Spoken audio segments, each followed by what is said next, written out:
En este nuevo milenio, las presiones sobre los sistemas de salud van en aumento.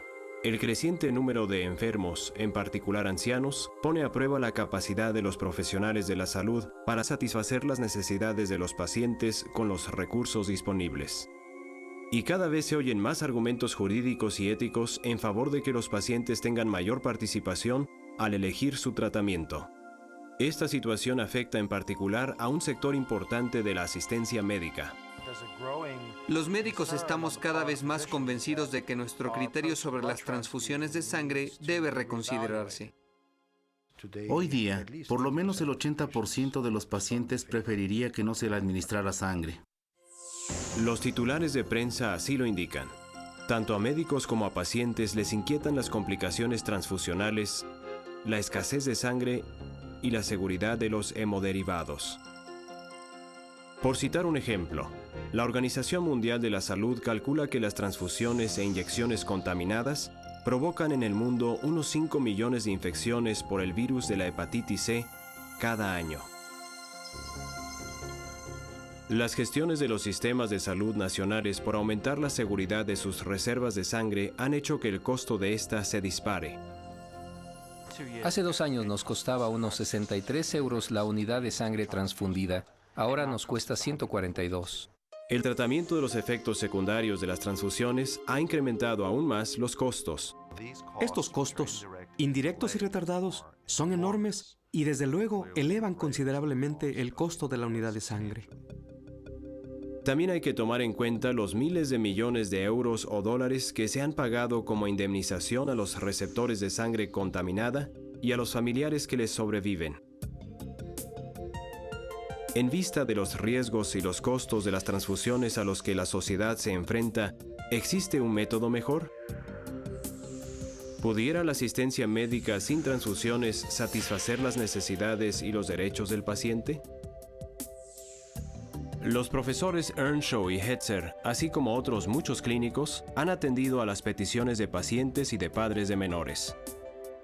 Veamos 3 ejemplos de operaciones complejas realizadas sin transfusiones.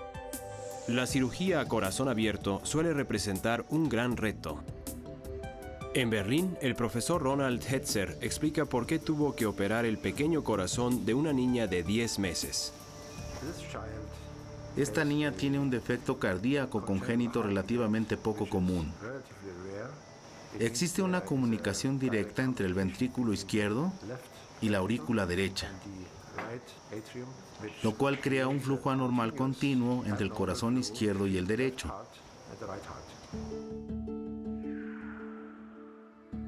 Para corregir el defecto y normalizar el flujo sanguíneo, solo hubo que detenerle el corazón por 26 minutos. No se administraron transfusiones. De hecho, casi no hubo pérdida de sangre. Otro ejemplo. La cirugía hepática suele implicar la transfusión de una cantidad considerable de sangre donada.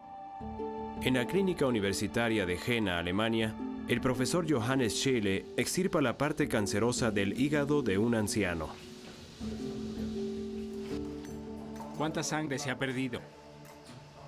250 centímetros cúbicos. No se transfundió sangre donada y 18 horas después, el paciente conversaba con el doctor en la unidad de cuidados intensivos. Y un ejemplo de cirugía ortopédica. En Londres, Peter Earnshaw, miembro del Real Colegio, practica con éxito un reemplazo total de rodilla a una anciana, operación en la que normalmente se pierde mucha sangre.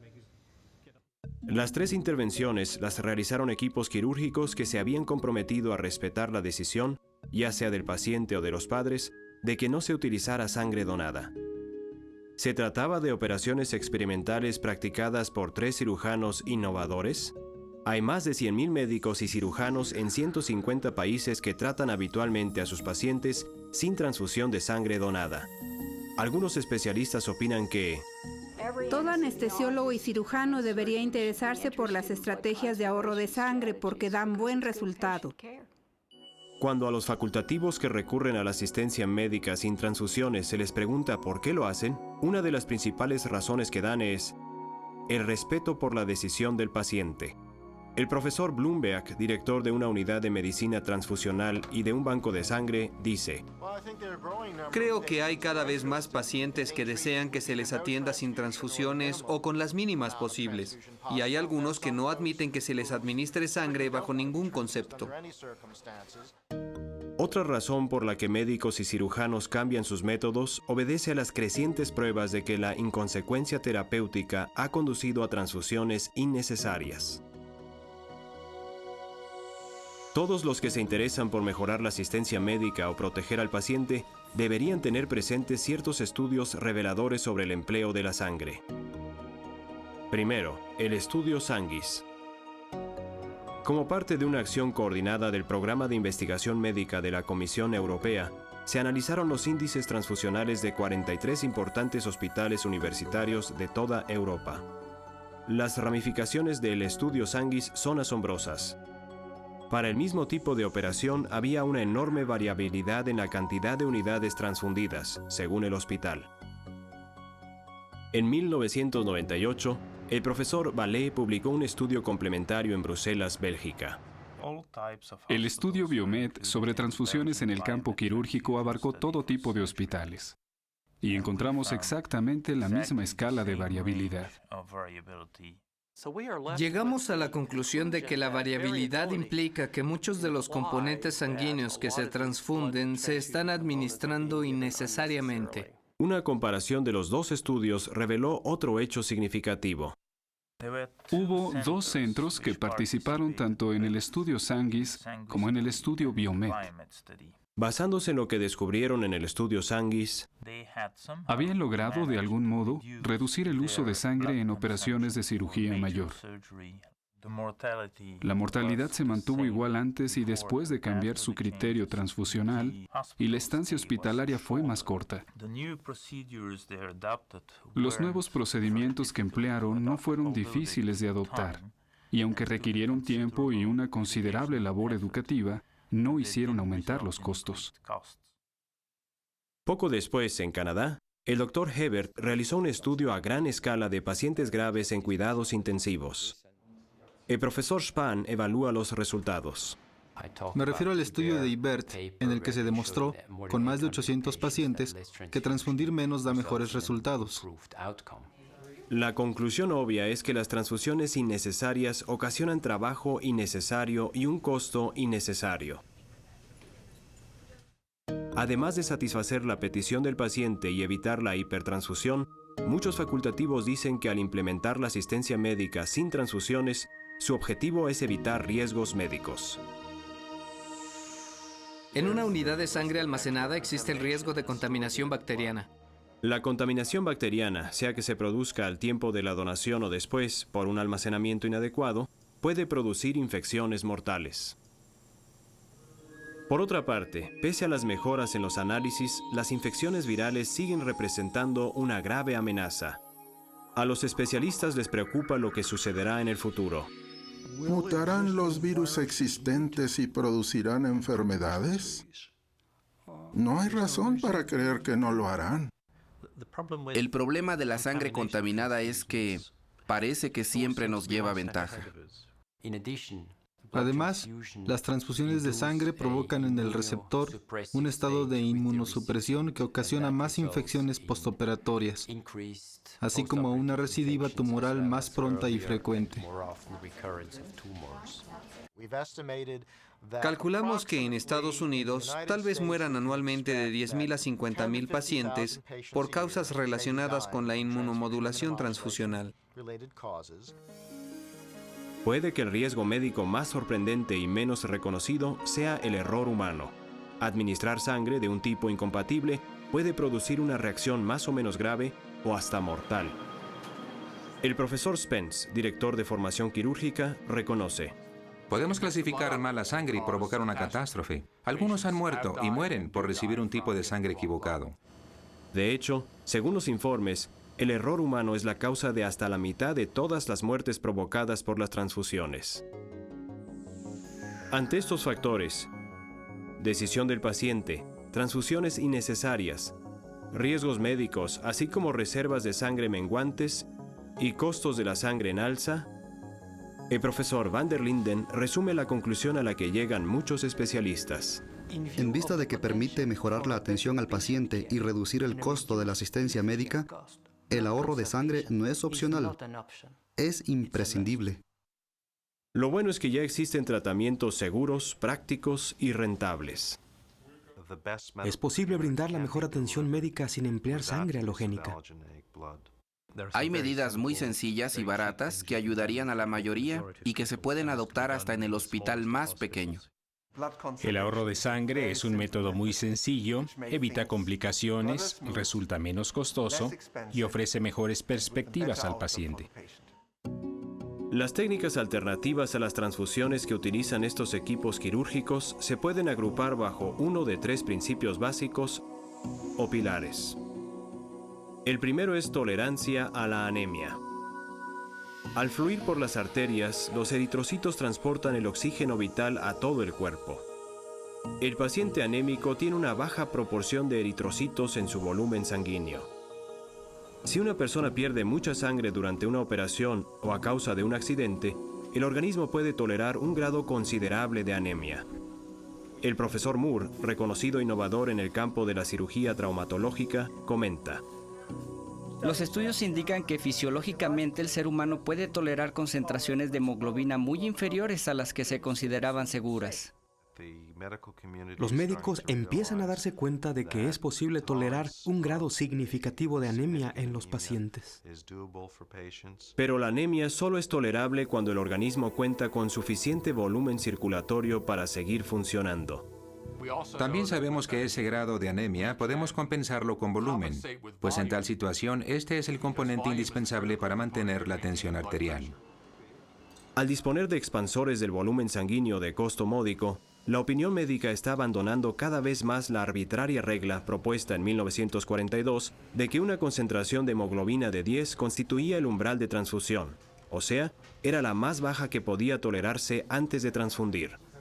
El profesor Earnshaw explica lo primero que hizo para implementar un programa de alternativas a las transfusiones. He reducido a la mitad nuestro índice de transfusiones con solo decir, ¿podemos bajar nuestro umbral de 10 a 8 y controlar un poco más las decisiones? Fue muy fácil, no costó nada. Con solo implementar el primer pilar, se ahorrarían millones de transfusiones y miles de millones de euros o dólares al año.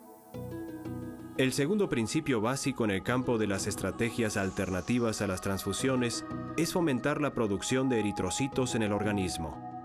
Es muy importante hacerlo antes de la operación en el caso de una persona anémica, y puede acelerar la recuperación tras una gran pérdida de sangre. Los estudios dirigidos por el profesor de obstetricia Albert Hug indican que la administración de suficientes suplementos de hierro ya puede normalizar bastante el recuento sanguíneo, y por relativamente poco dinero. En ciertos casos puede utilizarse eritropoyetina elaborada mediante ingeniería genética, llamada comúnmente EPO. El profesor Mercuriali, director de servicios de transfusión, explica: con la administración de eritropoyetina, se acelera la producción de eritrocitos. El tercer principio o pilar consiste en minimizar la pérdida de sangre. La técnica más importante para controlar el sangrado es evitarlo. La cirugía meticulosa resulta práctica y económica. Se pueden emplear diversos instrumentos para ello. Por ejemplo, el electrocauterio permite a los cirujanos cortar rápidamente y sellar los vasos sanguíneos al instante. También hay fármacos modernos que reducen la hemorragia. Algunos se aplican directamente sobre la zona afectada. Aquí se usa una compresa de cola de fibrina sobre la superficie disecada de un hígado para detener el sangrado. Respecto a la rentabilidad de tales fármacos, el profesor Barón señala: la reducción del sangrado intraoperatorio y del uso de hemoderivados compensa el costo del fármaco. Otra técnica eficaz para minimizar la pérdida de sangre en casos de hemorragia intensa consiste en recuperar la sangre del paciente. Se puede recuperar hasta el 50% de la sangre que de otro modo se perdería. Esta técnica satisface las necesidades éticas de muchas personas que rechazan rotundamente la sangre donada. Por ejemplo, algunos testigos de Jehová han permitido que se utilice una máquina tipo Cell Saver. Incluso existen modelos especiales para niños pequeños. La recuperación de sangre es una técnica muy valiosa porque cuando se utiliza, la sangre derramada por el cirujano no es sangre perdida para el paciente. Se pueden utilizar otras muchas estrategias beneficiosas. Todas ellas ayudan a evitar los riesgos y los costos sociales de millones de transfusiones. Para ilustrar el impacto de las técnicas debidamente combinadas, veamos la situación con la que se encontró en Módena, Italia, el equipo médico de Luana, una niña de 4 años que nació con un grave defecto cardíaco. Dicho equipo, dirigido por el profesor Marcelletti, jefe de cirugía cardiovascular, tuvo que realizar una serie de operaciones complejas. Por solicitud de los padres de Luana, la primera se llevó a cabo sin sangre donada y la operación fue un éxito. Para la segunda se contaba de nuevo con personal competente y el instrumental adecuado, incluida una máquina de recuperación de sangre. La meticulosa intervención, con el uso del electrocauterio, duró 2 horas y Luana solo perdió 100 mililitros de sangre. Sus padres estaban encantados y el equipo médico quedó satisfecho con los resultados. Hemos realizado la operación sin transfusiones de sangre, tal como tratamos de hacer con todos nuestros niños. Creo que todos estos niñitos merecen que no se les administre sangre para evitarles los riesgos de una transfusión. El Dr. Rosengart aporta más datos sobre la eficacia de la cirugía cardíaca sin sangre. En un estudio con 50 pacientes testigos de Jehová y 100 de la población general, vimos que con nuestra estrategia de ahorro de sangre la estancia hospitalaria era más corta y el costo inferior. Aunque muchos clínicos crean que ciertas situaciones requieren obligatoriamente sangre, ¿qué opinan los que tienen experiencia en el empleo de alternativas a las transfusiones en casos de extrema urgencia? Primero, el punto de vista de un anestesiólogo. Lo primero que debe hacerse es detener la hemorragia, sea quirúrgicamente o por otros medios. Es importante actuar con rapidez y tener presente que los tratamientos pueden utilizarse incluso en casos de traumatismo. Ahora, el punto de vista de un cirujano. En todo caso de traumatismo con una pérdida significativa de sangre, siempre preparo el equipo de recuperación. En uno de los centros traumatológicos más concurridos de Estados Unidos, el profesor Cohn, jefe de traumatología y cuidados intensivos quirúrgicos, dice sobre los pacientes que rechazan sangre donada. Aquí atendemos a más de 3,000 pacientes al año que son testigos de Jehová y les practicamos entre 250 y 275 operaciones de cirugía mayor. Y no hemos visto que se haya prolongado la estancia hospitalaria ni que haya aumentado la mortalidad. De hecho, parece que ha disminuido un poco. En vista de estos hechos, muchos médicos concluyen que, en general, la asistencia médica sin transfusiones es rentable. Una de las virtudes de las alternativas a las transfusiones es que las más eficaces suelen ser las más baratas. La sangre es un producto costoso. Desde que adoptamos las nuevas técnicas, hemos reducido en un 70% los gastos en concepto de transfusiones para el programa de trasplante hepático. Y eso equivale a centenares de miles de libras al año, una cantidad muy superior al costo de los fármacos, tratamientos y métodos mecánicos que empleamos para reducir la pérdida de sangre. Es más una cuestión de dedicación que de técnicas. Se han obtenido resultados similares sin recurrir a maquinaria costosa. Además de ahorrar dinero y satisfacer las necesidades físicas de los pacientes, la asistencia médica sin transfusiones aporta otro beneficio. Es un beneficio ético, pues respeta la libertad que tiene la persona de aceptar o rechazar un tratamiento en particular. Uno de los principios fundamentales de la atención médica de calidad es respetar los deseos del paciente. El profesor Harding, que enseña ética a estudiantes de medicina y derecho, dice: Hoy día debemos vincular el deber ético de no hacer daño, de procurar que el paciente resulte lo más favorecido posible, con otro deber, el de respetar su autonomía, respetar sus opiniones y decisiones. En la Universidad de Glasgow, Sheila McLean, profesora de Derecho y Ética Médica, resume así la cuestión. Los médicos tienen la obligación absoluta, tanto legal como ética, de respetar la decisión del paciente. Tocante al concepto jurídico denominado derechos del paciente, el profesor Guillot, fundador del Instituto de Derecho Sanitario de la Universidad de Neuchâtel, dice: Opino que el derecho primordial de todo paciente es el derecho a la autodeterminación. Esto es, el de decidir lo que se hará con su cuerpo. Los pacientes tienen derecho a saber que existen alternativas, y no solo eso, sino también a que se les diga cuáles son los riesgos y beneficios asociados con esas alternativas. Tocante a la evolución de los derechos del paciente, el profesor Weisz-Sauer explica: Antes, el médico decidía cómo proceder y cargaba con toda la responsabilidad. Con el paso del tiempo, la relación se ha ido convirtiendo cada vez más en una especie de consorcio en el que el médico y el paciente tienen exactamente los mismos derechos. Reconocer los derechos del paciente concuerda con la Declaración Universal de Derechos Humanos de la ONU. Estas cuestiones legales se han hecho tan importantes que en 1997 el Consejo de Europa formuló la Convención Europea sobre los Derechos Humanos y la Biomedicina. El artículo 5 declara: una intervención solo podrá efectuarse después de que la persona afectada haya dado su libre e informado consentimiento. El principio del consentimiento informado indica que el paciente tiene el derecho de aceptar o rechazar cualquier tipo de intervención médica, como por ejemplo una transfusión de sangre. El artículo 6 trata una cuestión delicada con estas palabras: la opinión del menor será tomada en consideración como un factor que será tanto más determinante en función de su edad y su grado de madurez. No hay duda de que los menores, en sentido legal, pueden tomar decisiones sobre su tratamiento y su salud, y a menudo, en el caso de los adolescentes, están capacitados para hacerlo. En términos prácticos, ¿cómo se protege la libertad de elección de los pacientes y los padres?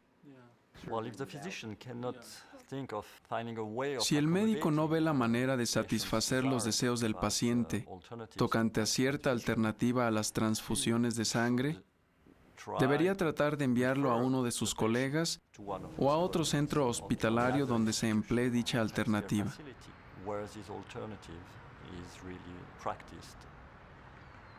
¿Y qué se hace en los casos de urgencia en los que la víctima no puede hablar y expresar sus propias convicciones?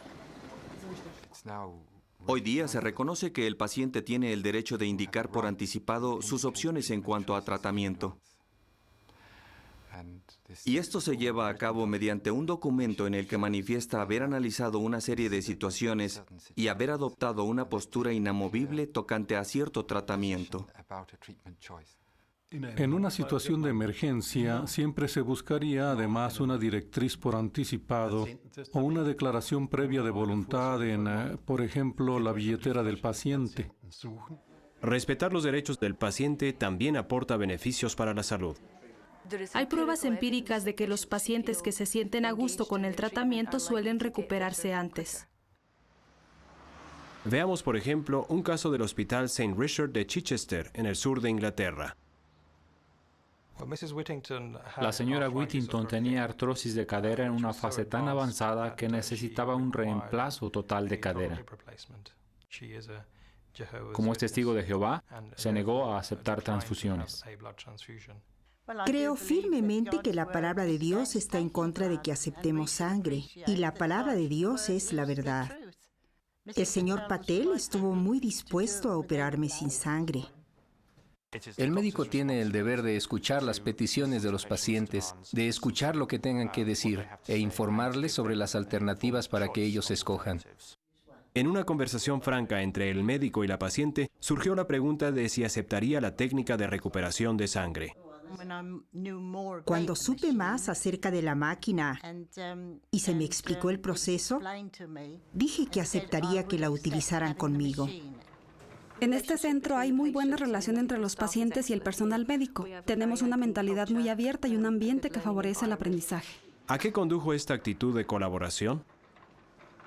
Las estrategias intraoperatorias que empleamos durante la intervención de la señora Whittington fueron hemostasia meticulosa, recuperación de sangre, valiéndonos de un equipo tipo Cell Saver, y también utilizamos una prótesis de cadera cementada. Ella me dice que está encantada con la operación porque se le ha aliviado el dolor.